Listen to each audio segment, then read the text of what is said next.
13h, à votre santé. À votre santé. Philippe Robichon sur Beurre FM.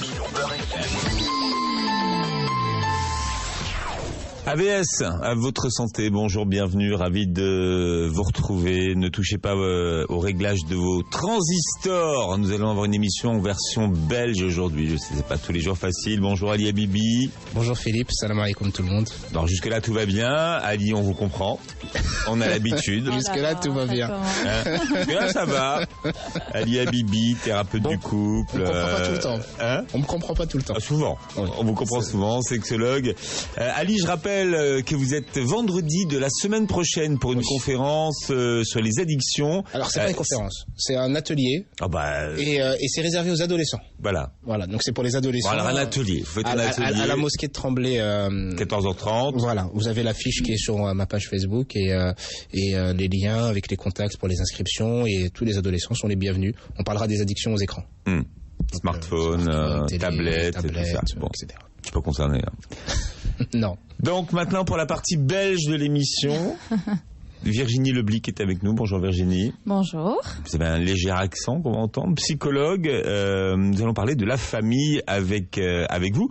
Quand on parle de la famille, est-ce que vous pouvez un petit peu définir ce qu'on appelle la famille et la délimiter ? Déjà, je pense que la définition de la famille, elle a énormément évolué ces dernières années. Donc avant, on parlait de famille plutôt classique, donc le lien de filiatif papa, maman, enfant. Aujourd'hui, la famille, elle a vraiment évolué.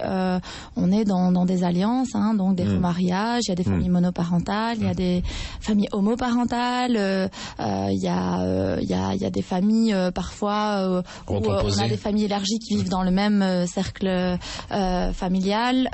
Donc vraiment le concept de famille a évolué et ça a un impact aussi sur la construction des gens, construction de l'enfant et de son identité au sein de la famille. Voilà, puisqu'on allons voir ce matin quelle est l'importance de la famille et ce qu'elle apporte dans le développement d'un enfant pour qu'il devienne adulte. Les grands-parents, vous les mettez où ?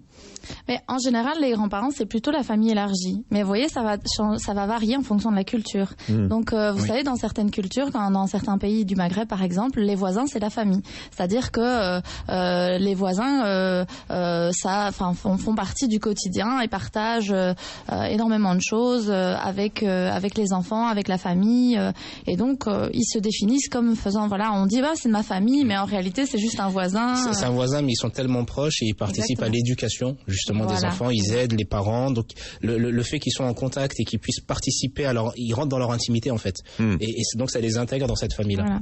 Alors par contre, dans des versions, dans des cultures plus individualistes, plus occidentalisées, on peut retrouver, le concept de famille, c'est uniquement papa, maman, enfant et la petite cellule familiale. Donc, on va appeler les familles nucléaires. Voilà, exactement.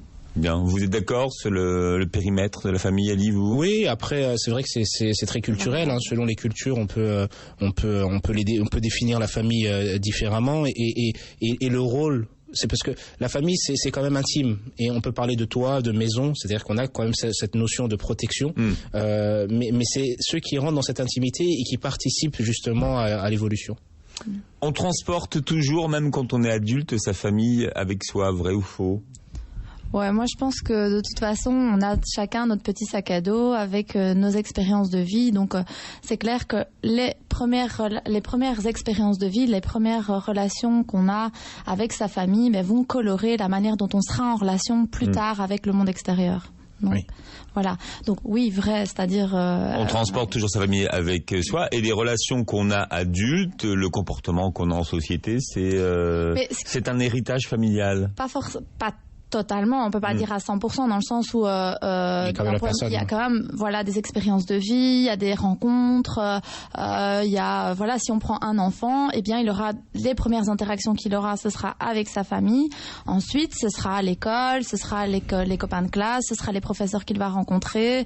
Donc on ne peut pas prendre un enfant tout seul comme ça. Donc il se construit au travers des expériences qu'il fait de la vie. Mais les toutes premières expériences de vie qu'il a, notamment ses premières années de vie, ce sont elles sont avec sa famille et avec ses premières figures d'attachement. Donc maman et puis papa et puis les petits frères et sœurs aussi. Et donc la manière dont on va faire famille et la manière dont on va être en relation dans la famille, eh bien ça va colorer aussi la manière dont on va être à l'extérieur. La manière dont on va faire famille. Voilà. Oui. Vous êtes d'humeur taquine, Philippe. Non, c'est bien. Non, j'aime bien cette expression de la façon dont on va faire famille. C'est joli. Ouais, c'est bien. C'est joli. Mais au sein d'une même fratrie, par exemple, des enfants qui sont élevés par les mêmes parents n'ont pas forcément les mêmes comportements finalement en société, dans la façon dont ils se comportent avec les gens. Parce qu'il y a quand même des choses qui les caractérisent intérieurement et individuellement, c'est-à-dire qu'il va chacun est singulier. Donc après, ce que disait Virginie, c'est surtout au niveau des influences, c'est-à-dire que toutes les influences qui feront expérience pour nous vont nous apporter quelque chose. Et par rapport à la question que vous avez posée juste avant, la famille, elle vous suit toujours d'une manière ou d'une autre, mais vous vivez des expériences différentes, des nouvelles expériences avec d'autres types de personnes, donc vous allez subir d'autres influences, mais elle vous suit toujours que vous le vouliez ou non.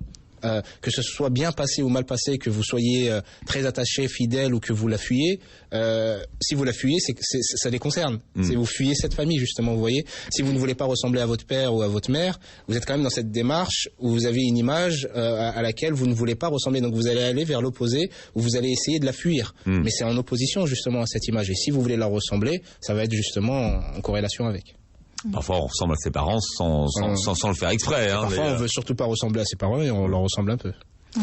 Quelle est la fonction première de la famille pour un enfant ? Mais déjà, au tout début, c'est l'attachement. Donc, comment être en lien et comment s'attacher déjà, comment être entré en relation. Donc, les toutes premières relations, c'est le bébé qui va les avoir avec sa maman. Et je vais même dire, parce que vous disiez tout à l'heure, oui, mais finalement, dans une même fratrie, chaque enfant peut être différent. Mais déjà, pendant la grossesse, le bébé, dans le ventre de sa maman, vit des expériences. Ce sont des expériences sensorielles, des expériences qui vont faire qu'à la naissance, il sera ce petit être différent des autres. Voilà, on peut avoir des mamans qui ont des grossesses très stressantes et qui, au final, à la naissance du bébé, on rencontre un bébé qui est plus irritable. Et donc, la manière dont la maman va être en lien avec son bébé, eh bien, ce sera des interactions qui peuvent parfois être négatives parce que son bébé est irritable, elle est plus fatiguée, donc elle est plus énervée avec ce bébé, alors qu'une première ou une deuxième ou une troisième grossesse sera différente parce qu'elle aura vécu une grossesse beaucoup plus apaisante. Et donc, c'est vrai que le lien d'attachement est essentiel. Parce que c'est celui-là qui va permettre aussi à l'enfant d'abord d'avoir une base sécurisante et ensuite par la suite de pouvoir être autonome et se tourner vers le monde extérieur. Quand on a de bonnes fondations, c'est comme quand on construit une maison. Bonne colonne vertébrale. Bonne colonne vertébrale, de bonnes fondations pour sa maison, eh bien on peut construire une belle maison et se tenir bien droit. Si vous faites allusion à la colonne vertébrale, on peut avancer de manière sécurisante et aller et s'autonomiser et se tourner vers le monde extérieur. Vous avez certaines civilisations qui vont encore plus loin que ce qui se passe au niveau intra-utérin.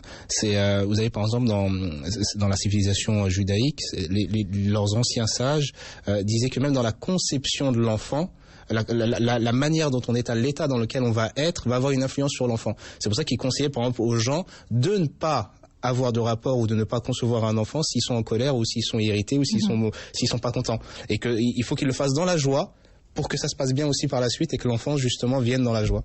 Mais moi je te rejoins tout à fait dans le sens où même avant d'avoir l'enfant, il faut pouvoir le penser. Oui. C'est de se dire quand on choisit son compagnon, quand on est avec son compagnon, son mari, son épouse, etc., de pouvoir se dire tiens, finalement, comment moi je me vois parent, qu'est-ce que je voudrais pour cet enfant, est-ce que nos conceptions de l'éducation sont les mêmes, est-ce que nos envies pour cet enfant se ressemblent ou divergent, mais alors est-ce qu'elles se discutent? Donc c'est vraiment important de pouvoir même avant la naissance de l'enfant réfléchir et se projeter dans la conception de l'enfant. Par contre, ça va imposer juste une petite chose qui peut être un peu pas forcément agréable, ça va être le deuil après la naissance. C'est-à-dire que l'enfant est jamais comme on imagine qu'il est. Et c'est-à-dire que les mères quand elles vont accoucher de leurs enfants doivent faire le deuil de l'enfant qu'elles ont imaginé qui n'est pas celui qu'elles ont parce qu'il ne peut pas être exactement identique. Mais c'est juste un petit deuil à faire et d'accueillir l'enfant qui qui est en face de télé et qui sera meilleur. On va pas le faire, c'est vrai. En général, c'est la plupart des familles arrivent à faire le deuil de l'enfant imaginaire. Donc ils le font rapidement en général. C'est rare que ça pose vraiment problème. Mais bon, voilà, ce sont ces premiers liens. Alors, c'est comment la maman va être à l'écoute des besoins de l'enfant, comment la maman va aussi laisser la place au papa, comment le papa va pouvoir être en interaction avec son enfant, parce que souvent, on néglige la place du papa, mais elle est essentielle aussi dans le développement de l'enfant. Le papa, il a vraiment sa place, notamment aussi parce que cette maman, pendant les premiers mois de la naissance de l'enfant, elle va être vraiment dans une bulle fusionnelle avec son bébé, avec son enfant, et elle est un peu, ce bébé, il a vraiment, il y a un genre de fusion. D'ailleurs, les papas en général sont pas contents à cette époque-là. Ils sont exclus, oui. Ils sont complètement exclus de la sphère maman-bébé, et alors ils se disent, ma femme, elle me regarde plus, et donc parfois, il y a des petits conflits de couple à ce moment-là. Oui, il prend même ma place, parce qu'il vient dormir à côté d'elle. Et... Oui, voilà. Parfois, on fait du cododo, etc.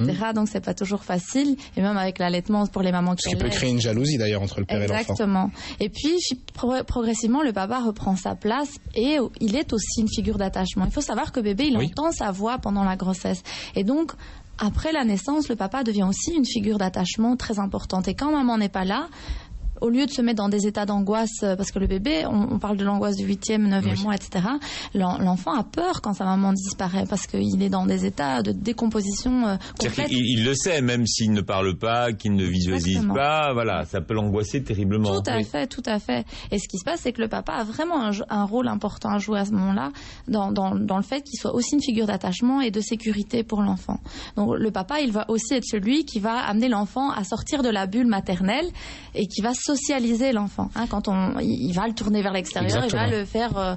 Et souvent, on voit les papas. Quand vous regardez la manière dont les papas tiennent leur enfant, ils les tiennent souvent vers l'extérieur. Ils leur montrent en fait. Ils montrent le monde extérieur. Et souvent, les mamans prennent souvent leur bébé plus tourné vers elles, et les papas plus vers l'extérieur justement.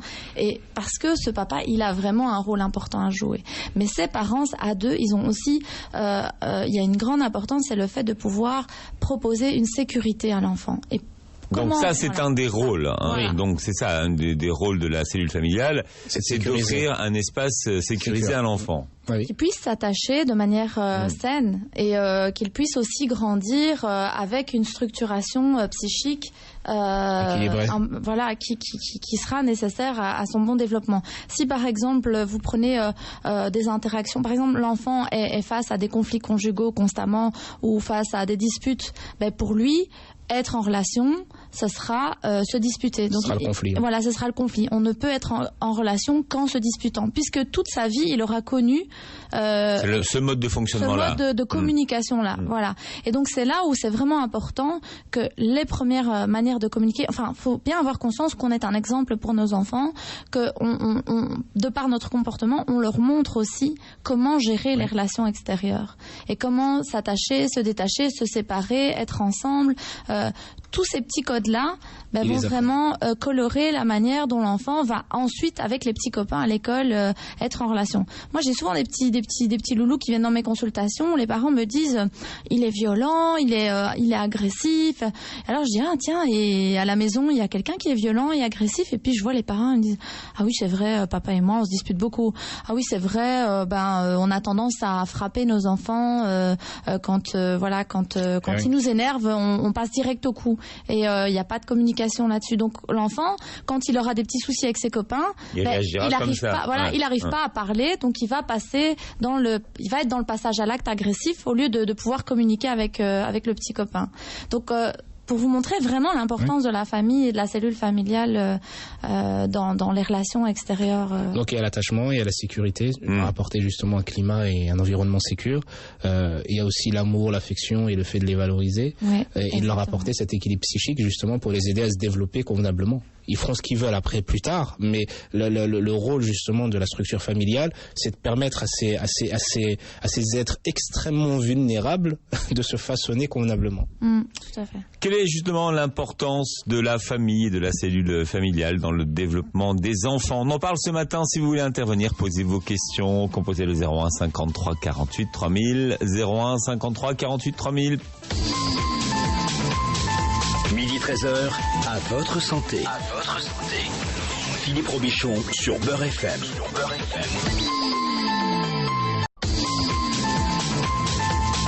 13h, à votre santé. À votre santé. Philippe Robichon sur Beurre FM.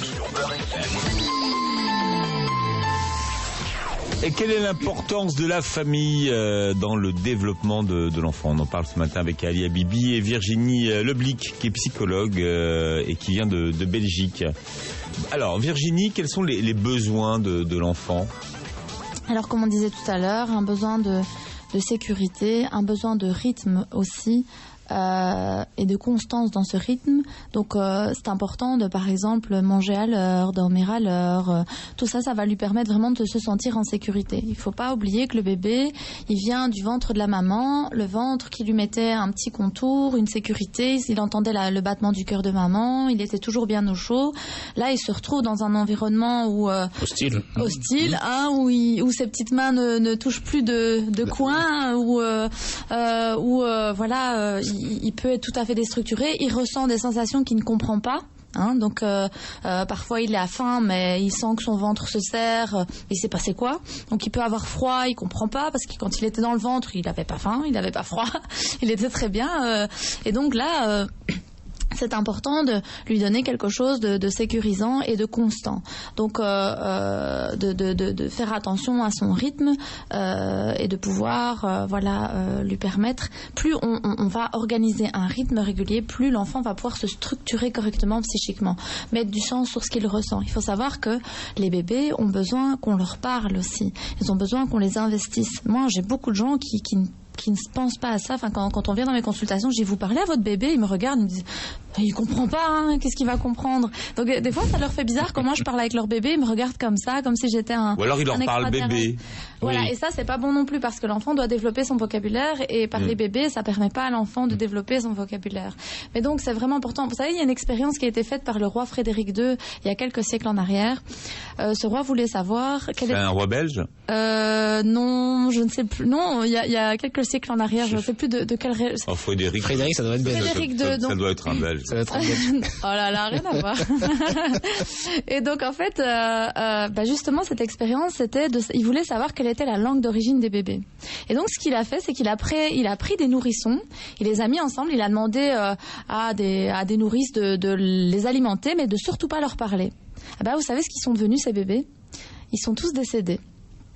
Ils sont tous décédés, ils se sont laissés mourir. Oui. Non, ils se sont laissés mourir. Donc, il y avait une mort psychique qui a fait que ces bébés se sont laissés mourir. Aujourd'hui, ce qu'on observe encore, donc quand on travaille dans les unités mère-bébé, puisque moi je suis aussi un peu spécialisée dans les bébés, on observe chez les mamans, par exemple, les mamans dépressives, les mamans qui ont des maladies mentales assez graves, les mamans qui n'arrivent pas à être en contact avec leur bébé, on voit des bébés qui refusent de s'alimenter, qui régurgitent, on appelle même de l'anorexie, il y a même de l'anorexie chez les bébés, donc ils refusent, il y a des retards de développement, donc on retrouve des bébés avec des troubles envahissants du développement, mais justement parce qu'ils n'ont pas été investis, on n'a pas mis de sens sur ce qu'il ressentait. Et ce bébé, il a besoin qu'on lui parle, il a besoin qu'on le fasse exister, parce qu'il vient d'un environnement où il était en sécurité, et là, il est dans un environnement qui, pour lui, est chaotique. Donc voilà. Les parents au début savent pas forcément quel sens donner aux pleurs des bébés aussi, comment les interpréter. Voilà. Parce que quand le bébé pleure, il y a déjà plusieurs familles de pleurs. Voilà, exactement. Mais ça, c'est vrai qu'il faut pouvoir se faire confiance aussi. Maintenant, un premier bébé, c'est toujours un peu plus compliqué que pour les autres. On est habitué, on dit ah mais non, mais là il est fatigué, ah mais non, mais là il a faim, etc. Donc après on dit un expert. Mais il vient de manger, donc. Voilà. Donc ouais, mais c'est vrai que c'est pas facile. Mais le premier bébé, c'est toujours beaucoup plus anxiogène pour les parents. Il y a des parents qui ont peur de leur faire mal. Quand ils sont tout petits, il y a des papas parfois ils disent ah non moi je le prends pas, je le touche pas. Donc c'est vrai que et souvent d'ailleurs on verra. Parfois les aînés sont un peu plus anxieux que les cadets, justement parce que les parents ont été eux-mêmes beaucoup plus anxieux autour de la naissance du bébé. Donc c'est vrai qu'on apprend, on devient parent aussi, on apprend à être parent, on devient parent avec son enfant, on grandit avec son enfant. C'est pas que l'enfant tout seul qui grandit, on apprend à être parent en étant face à cet enfant qui nous renvoie des choses de notre enfance aussi à nous, c'est-à-dire qu'il va venir réveiller des choses que nous avons vécues avec notre propre famille. Et donc, il faut voir que la famille est importante, mais en étant parents, on réactive aussi ce que notre propre famille a déposé chez nous. Je sais pas si vous arrivez à me ouais, tout à fait. C'est vraiment l'idée du transgénérationnel, quoi. Donc, la manière dont on va être en interaction avec nos enfants, elle est colorée aussi par la manière dont nous avons été en interaction avec nos propres parents. Et c'est là où ça devient très très complexe, c'est que parfois il faut pouvoir avoir un regard et pouvoir se dire là je fais un peu comme mes parents, j'ai envie d'être différent, et donc comment faire pour être différent? Mais parfois on peut s'aider avec notre compagnon, notre conjoint, etc., en lui disant tu vois, il y a des trucs que je fais, j'aime pas trop, t'as pas envie de m'aider pour qu'on essaie de faire les choses autrement? Et c'est pour ça que c'est très important d'être à deux face à cet enfant, parce que c'est fatigant, c'est difficile d'être parent, c'est psychiquement c'est difficile, physiquement c'est difficile, et ça prend énormément d'énergie. Il y a des parents, ils viennent, ils vous disent ouais mais mon loulou là il me fatigue, j'en ai marre, voilà, il faut tout le temps se répéter, il faut tout le temps lui dire 3 fois d'aller se laver les dents. Je dis oui, c'est ça être parent, c'est ça, il faut c'est fatigant, c'est fatigant, et la notion justement d'être à deux est importante pour travailler en équipe. Si le 2 fait qu'ils se disputent encore plus par rapport à ce qu'ils font ou ce qu'ils veulent faire avec l'enfant, ça les fatiguera encore plus et ça deviendra encore plus horrible pour l'enfant. Voilà, c'est ça. Donc il faut vraiment être dans l'entraide, la collaboration. Oui. Et puis en plus, quand on est à deux, on peut se relayer. Ça veut dire qu'il y en a un qui peut se reposer pendant que l'autre prend le relais. Et moi, ce que je vois beaucoup aussi, c'est des mamans qui doivent tout gérer toutes seules. Mais alors, elles sont complètement irritables parce qu'elles sont épuisées. Et alors, qui est-ce qui paye? C'est l'enfant au final, parce que maman crie, parce que maman frappe, parce que maman est fatiguée et parce que papa n'est pas là pour prendre le relais quand maman a besoin de se reposer. Donc les papas, même s'ils travaillent, il faut qu'ils participent à cette vie familiale et à cette éducation, et qu'ils soulagent et qu'ils aident aussi leur épouse, qui font un travail extraordinaire, mais qui est surhumain si on les laisse faire toutes seules. Tout à fait. Et donc du coup, pour l'enfant, c'est important qu'il puisse voir aussi que quand il peut pas compter sur maman, parce que ça aussi c'est une sécurité, il peut aussi compter sur papa. Donc l'enfant, il a aussi besoin de se dire par exemple, imaginons que maman, elle vient d'avoir un nouveau bébé et qu'elle est prise par ce bébé, et que le petit, il se passe des choses à l'école qui sont pas toujours chouettes, ou qu'il a un petit camarade qui l'ennuie, ou qu'avec l'institutrice ça se passe pas bien, il peut pas en parler à maman parce qu'elle est pas disponible, mais alors il y a papa avec qui il peut en parler. Et donc il faut qu'il sache que s'il y a des choses qui se disent qui ne sont pas, si l'un n'est pas disponible, l'autre peut l'être, et il y a du relais. L'enfant, il a besoin de relais. Alors parfois il y a aussi la famille élargie qui intervient, donc les grands-parents, les tantes. À l'adolescence, on voit beaucoup les tatas, c'est bien. Enfin, il y a parfois les jeunes n'arrivent pas à parler avec leurs parents, et donc ils vont aller parler avec les tatas et les. C'est plus facile, Exactement, c'est plus ça. C'est parce que et c'est là où on voit, on avait déjà parlé dans les fois précédentes, de la fonction de la famille élargie, qui participe à la base à l'éducation de l'enfant. Et c'est vrai qu'à l'époque, maintenant avec les familles nucléaires justement, il y a que le père et la mère et l'enfant, ça devient limite invivable pour les parents et extrêmement difficile, parce qu'on leur demande à deux de faire un travail qu'avant on faisait à 10 ou à 15. C'est-à-dire que chaque oncle, chaque tante, chaque personne de la famille avait une fonction particulière dans l'éducation de l'enfant, et aujourd'hui on demande juste à deux personnes de remplir tous ces rôles-là, ce qui est impossible. Oui, et c'est pour ça que souvent, moi je vois ça avec les familles issues de l'immigration, qui arrivent ici sans personne en fait, qui laissent toute la famille. Qui sont complètement perdus. Et donc voilà, et alors ce qui se passe aussi, c'est que par exemple, quand on est dans une culture collectiviste, il y a les voisins qui regardent aux enfants, il y a toujours quelqu'un qui va veiller au bien-être de l'enfant, et donc tout le monde se protège, tout le monde s'entraide. On arrive ici, et parfois on pense que les voisins, c'est pareil que là-bas, et alors on laisse les enfants dans la rue, on les laisse jouer dehors, et puis on se rend compte qu'il se passe des choses très graves, ou qu'il y a moi j'ai eu des cas où les enfants ont été malmenés, etc., dans la rue, où ont eu des mauvaises fréquentations, mais les parents, pour eux, les voisins allaient regarder en fait, mais pas du tout. Ici, la culture, elle est plus individualiste, et on regarde pas vraiment aux enfants des autres, et donc du coup, ça pose parfois question de qu'est-ce qu'on peut mettre en place comme personne relais, comment on peut aller chercher de l'aide quand on est débordé, parce que parfois les parents sont extrêmement fatigués parce qu'ils n'ont pas été habitués comme ça dans leur culture d'origine. Donc on voit qu'il y a un problème d'individualisme, mais ce n'est pas que l'individualisme, parce qu'il y a aussi la notion du respect de l'intimité de l'autre. C'est-à-dire que en Europe, le voisin n'intervient pas, pour ne pas être intrusif, pour ne pas manquer de respect justement à la famille. Dans sa représentation du respect, il ne doit pas intervenir. Alors que dans d'autres pays, le respect c'est d'intervenir. Vous voyez. Mais l'une n'est pas meilleure que l'autre. Oui. Je veux dire, juste qu'il faut s'adapter. C'est pas une critique quand je dis ça, c'est juste que voilà, elles sont différentes et que donc parfois il peut y avoir un petit choc de culture et voilà, une maman qui vient par exemple d'un pays de culture collectiviste, quand elle arrive ici, elle est complètement perdue parce qu'elle est débordée par rapport à sa maternité ou par exemple, vous savez, les accouchements dans les cultures collectivistes, ils sont entourés, il y a des gens qui amènent à manger, on vient vous préparer à manger, vous dormez parfois chez votre belle-mère ou elle vous prépare à manger, etc. Vous êtes accompagné pendant un bon moment. Voilà, vous êtes accompagné au moins pendant 40 jours, enfin en tout cas, il y a un délai comme ça où on est accompagné. Ici, elle est toute seule, elle rentre à la maison, il faut faire à manger, il faut faire le ménage, il faut s'occuper de bébé 1, bébé 2, bébé 3, enfin je veux dire, j'exagère un peu, mais c'est vrai qu'alors ces mamans sont débordées et alors on vient parfois consulter pour des enfants qui sont devenus agressifs subitement ou qui ont des passages à l'acte agressifs. Mais il faut bien s'entendre que l'enfant, quand il est hyperactif ou quand il bouge beaucoup, c'est qu'il essaye d'exprimer quelque chose. C'est pas forcément une maladie neurologique. La plupart du temps, quand l'enfant bouge beaucoup, quand l'enfant commence à avoir des troubles du comportement, c'est qu'il essaye d'exprimer quelque chose parce qu'il n'a pas la même capacité que nous à verbaliser et à élaborer autour de ce qu'il vit à l'intérieur. Nous, on est capable de comprendre, de décoder, de dire « Oh, mais ça m'a blessé, je n'ai pas aimé ». L'enfant, il n'est pas toujours capable de comprendre pourquoi il est frustré ou de ce qui se passe dans son environnement. Donc là, il nous dit quelque chose, en fait. Voilà, exactement. L'enfant, il s'exprime de différentes manières. Le bébé, il pleure, donc il peut pleurer parce qu'il a faim. Oui, mais faut comprendre pourquoi il pleure. Mais on apprend à connaître son bébé. Donc les mamans savent tout de suite, elles comprennent tout de suite. Elles apprennent avec le temps. Oui, avec le temps. Elles apprendront peut-être un peu plus vite que le papa, mais elles apprendront quand même avec le temps. Au début, on a tendance, ça aussi c'est un gros problème, parce que croire tout le temps que quand l'enfant pleure, c'est parce qu'il a faim, ça c'est quelque chose qu'on doit changer. Ça c'est vraiment parce que l'enfant, c'est comme l'adulte. Quand nous on pleure, c'est pas toujours parce qu'on a faim. On peut être triste, on peut avoir besoin d'affection. Exactement, on peut avoir envie de câlin, on peut être triste, on peut se sentir seul, on se sent pas bien, on est malade, on peut pleurer pour différentes raisons, on peut être en colère aussi, et le bébé c'est quand même le petit être humain, donc lui aussi il peut pleurer parce qu'il a juste envie d'un câlin ou d'être dans les bras ou parce qu'il se sent seul. Imaginez-vous, vous êtes allongé sur un fauteuil, vous ne savez pas bouger puisque vous ne savez pas marcher, vous ne savez pas vous nourrir seul, vous ne savez pas parler, personne ne peut vous comprendre, personne ne comprend votre langage.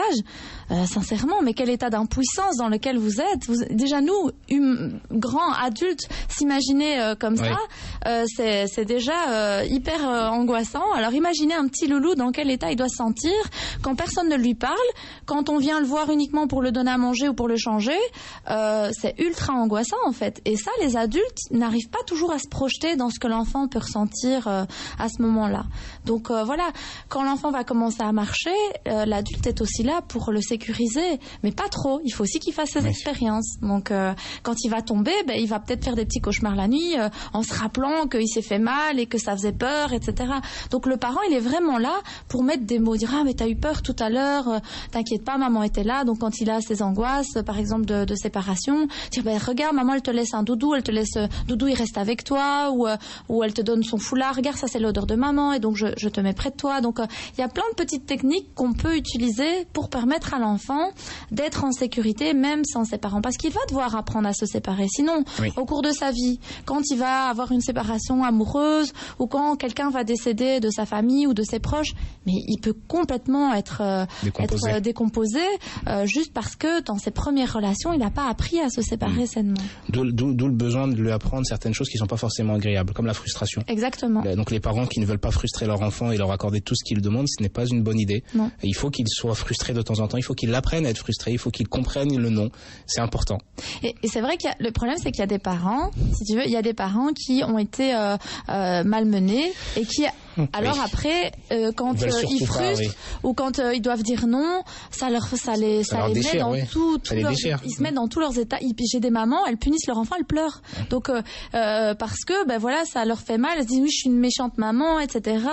Alors qu'en réalité, c'est parce qu'elles, dans leur histoire à elles ont en tant qu'enfants mal vécu l'agressivité de leurs parents. Donc c'est des choses à travailler vraiment quand on devient parent, pour avoir conscience de ce qu'on projette sur son enfant. Et la frustration, comme tu dis, elle est vraiment vraiment importante pour le développement de l'enfant. Oui, le jeu aussi c'est très important. Oui. Jouer avec son enfant, parce que l'enfant c'est au travers du jeu qu'il va apprendre et aussi rejouer ce qu'il vit. Et il a besoin de jouer. Quand il joue avec ses poupées ou avec ses petits camions, il joue parfois. C'est une méchante poupée, elle n'a pas été gentille aujourd'hui, donc il va faire un petit peu peut-être ce qu'il a vécu à l'école, et toutes les frustrations et les tensions qu'il a vécues à l'école, il va pouvoir les rejouer au travers du jeu. Et donc c'est important que le parent mette à disposition des jeux. Moi, je connais des familles où on donne pas de jeux à l'enfant et on lui donne pas.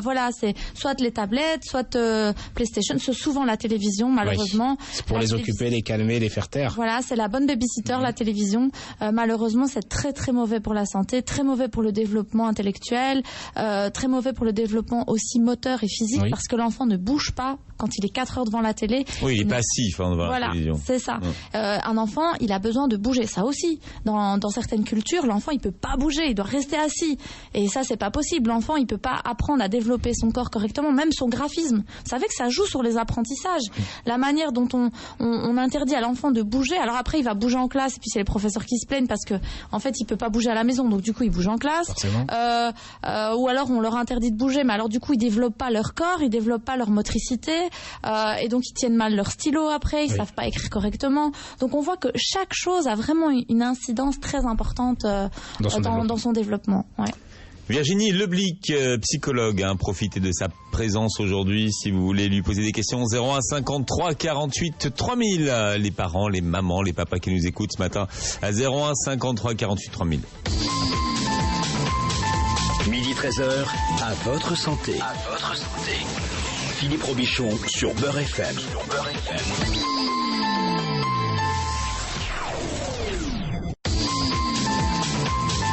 Midi 13h, à votre santé. À votre santé. Philippe Robichon sur Beurre FM. Avec la psychologue Virginie Leblic Bibi, nous parlons aujourd'hui de la cellule familiale et notamment du rôle qu'elle a et comment elle accompagne les enfants pour devenir des adultes. Sophia est avec nous au 01 53 48 3000. Bienvenue Sophia. Oui, bonjour à vous. Bonjour. Voilà, moi je vous appelle parce que j'ai un enfant qui est multi-10, hyperactif. Donc c'est très très lourd et voilà, au sein de la famille c'est très très très difficile à gérer. Alors multi-10, on va expliquer Virginie pour ceux qui nous écoutent. Donc multi-10, ça veut dire que par exemple ça peut être dyscalculique, dysorthographique, dyspraxie, etc. Donc c'est vraiment des enfants qui ont des grosses difficultés d'apprentissage. À l'écoute de radio. Oui, voilà. Alors attendez, Sophia, est-ce que vous avez la radio à côté de vous, un livre ou quelque chose qui ressemble? Ah non, écoutez, pas du tout. Oui, ça résonne. Le haut-parleur, non? Non, écoutez, non. Bon, alors, on vous écoute. Alors, c'est vrai que les enfants à besoins particuliers, c'est toujours un petit peu plus complexe et donc ça demande énormément d'investissement de la famille. Tout à l'heure, on parlait du relais, de pouvoir mettre en place des personnes relais autour de vous. Que ce soit la famille, que ce soit le papa, de mettre un petit peu tout le monde à contribution. Voilà. Alors, c'est vrai qu'en général, l'hyperactivité, c'est souvent aussi psychoaffectif. Enfin, majoritairement psychoaffectif en fait, c'est rare quand c'est neurologique. Après, je connais pas vraiment l'historique. En général, nous on fait une anamnèse de l'enfant pour savoir comment s'est passée votre grossesse, comment s'est passé les premiers échanges avec votre bébé. Est-ce qu'il a eu des problèmes à la naissance? Est-ce qu'il a eu des soucis de santé? Parce que tout ça peut influencer aussi sur son développement. On n'en a pas parlé tout à l'heure, mais c'est vrai que les facteurs individuels, organiques, jouent aussi sur son développement. C'est pas que psychoaffectif. Et donc, en fonction de ça, maintenant, votre enfant a ces symptômes-là et ces difficultés-là. Et donc, en effet, au niveau de la prise en charge, normalement, vous avez des spécialistes qui peuvent vous accompagner là-dedans. Une psychothérapie, c'est vraiment très important pour accompagner la famille par rapport à l'enfant et au vécu, parce que ce que vous vivez, vous devez sûrement parfois être à bout, être très énervé, être très en colère aussi. C'est pas toujours évident. Et donc, tout ça, il faut pouvoir aller le verbaliser chez quelqu'un, aller en psychothérapie familiale pour pouvoir être accompagné. Il faut pas hésiter aussi à en parler avec si vous êtes suivi par, chez vous on dit orthophoniste, chez nous on dit logopède, donc vous êtes probablement, votre enfant est sûrement suivi par une orthophoniste. Oui, orthophoniste. Et un neurologue, un neuropédiatre. Voilà, c'est ça. Ouais. Et par contre, il prenait de la Ritaline, et le problème c'est que la Ritaline, il la supportait pas. C'est ce qu'on donne aux hyperactifs, c'est ça? Mais en fait, justement, moi je suis pas, enfin après moi je vais me positionner, hein, mais sincèrement, la Ritaline ou Rilatine, moi perso, je trouve qu'il faut pas en donner. C'est seulement en dernier recours et à voir avec le neurologue. C'est-à-dire que aujourd'hui il y a un grand débat parmi les médecins, les pédopsychiatres et les psychologues concernant le fait de donner ce genre de traitement. Il faut savoir que c'est quand même des amphétamines et que voilà, c'est pas forcément bon à pour des l'organisme. Enfants qui sont hyperactifs, on donne en plus des amphétamines. En fait, on a remarqué que chez les enfants hyperactifs, l'amphétamine, elle avait un effet inverse. Donc calmant plutôt qu'excitant. Et c'est pour ça qu'on donne de l'amphétamine aux enfants. Mais ce qui se passe, c'est qu'aujourd'hui, dans le système scolaire actuel, on demande vite des résultats. On veut que vite l'enfant soit plus calme, que vite l'enfant apprenne à se contenir. Maintenant, il y a une réalité aussi, c'est que une thérapie, par exemple, par rapport à un enfant comme celui-là, ça prend du temps. Parfois, ça prend 1 an, parfois, ça prend 2 ans. Et l'école, elle veut pas toujours abaisser son seuil de tolérance en disant c'est un enfant à besoin particulier. Et donc, du coup, voilà. Donc ici, moi, je crois qu'il faut vraiment pouvoir être relayé, accompagné, parce que si vous êtes à bout par rapport à l'enfant, vous risquez d'être plus irritable avec lui. Et donc, c'est un cercle vicieux. Plus vous allez être irritable, plus lui va être nerveux.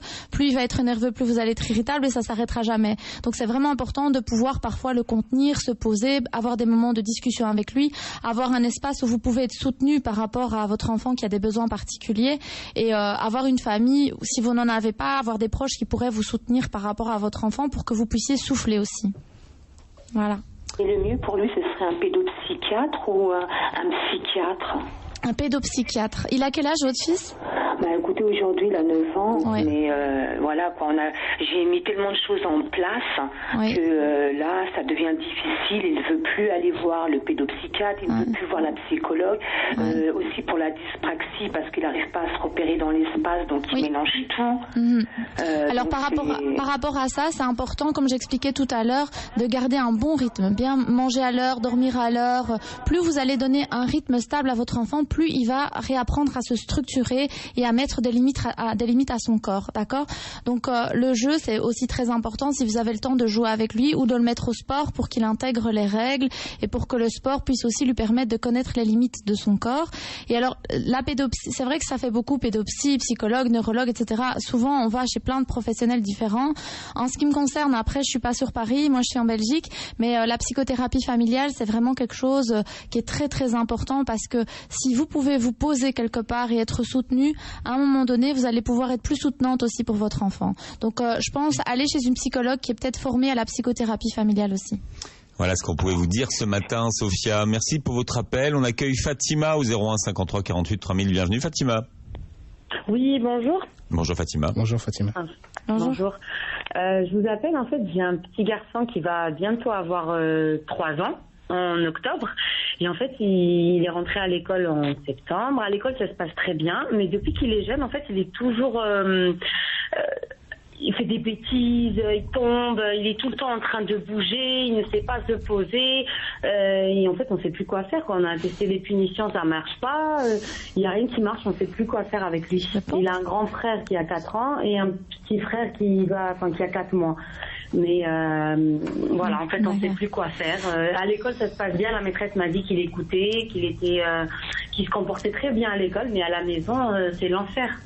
Alors, ce qu'il faut savoir, c'est que en fait, c'est normal. À son âge, il a besoin d'explorer son environnement. Il a besoin de bouger, de chipoter, de sauter, de courir. Alors, c'est vrai que c'est pas toujours facile quand on habite dans des appartements ou des choses comme ça, mais c'est vrai que c'est très fatigant. En plus, comme j'entends, vous avez 3 petits loulous en bas âge, donc ça veut dire que c'est maman, elle est souvent très fatiguée aussi. Donc, du coup, c'est pas facile à gérer, mais en fait, il est en plein stade d'exploration psychomotrice. Donc, en fait, il va falloir juste passer patienter parce que sincèrement, c'est normal. Il est pas anormal. Le problème, c'est que plus vous allez le restreindre par rapport à sa pulsion d'exploration, plus il va être dans l'opposition par rapport à ça et être dans l'hyperagitation. Ouais, ben voilà. Donc en fait, il faut vraiment le laisser explorer, peut-être à la limite mettre des choses à sa disposition, des jouets. Vous savez, je pense que pouvoir le laisser courir. Maintenant, si à la maison c'est pas possible de le laisser courir, ben peut-être par exemple. On le laisse, on le laisse faire ce qu'il veut.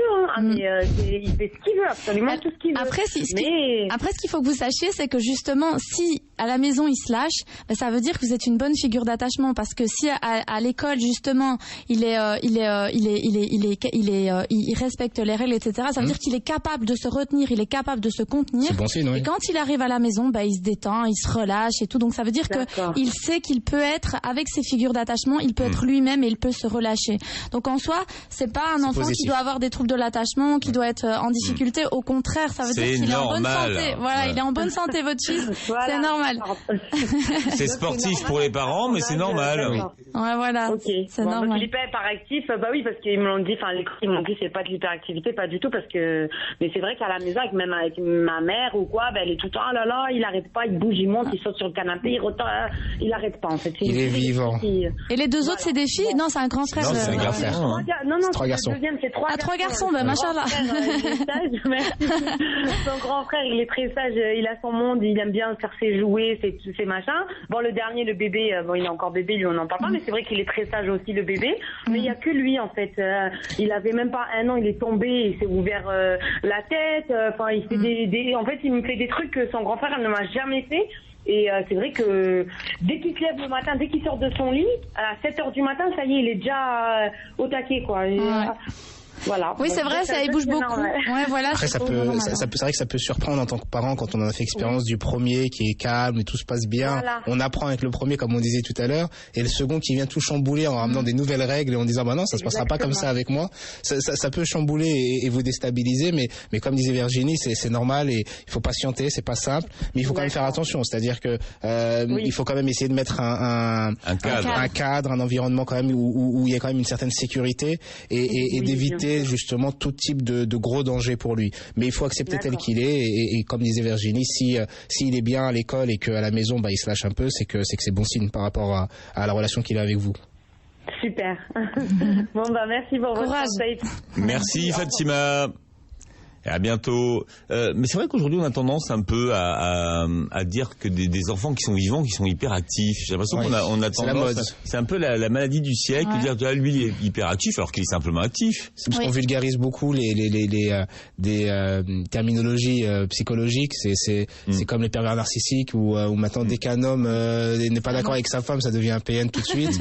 Donc c'est parce qu'on est tombé dans la vulgarisation et dans la facilité de diagnostic où les gens justement veulent faire des diagnostics rapidement. Et c'est vrai qu'on dit des enfants maintenant qui bougent beaucoup, qui sont tout de suite hyperactifs, alors que pas forcément. Mais en fait, moi, ce qui me fait toujours sourire, c'est que finalement, on est dans une société où on nous en demande de toujours faire vite, de toujours être plus compétent, être plus performant. On est dans une société, mais ultra rapide. Et quand nos gosses, ils bougent et ils s'adaptent au truc, on le leur reproche.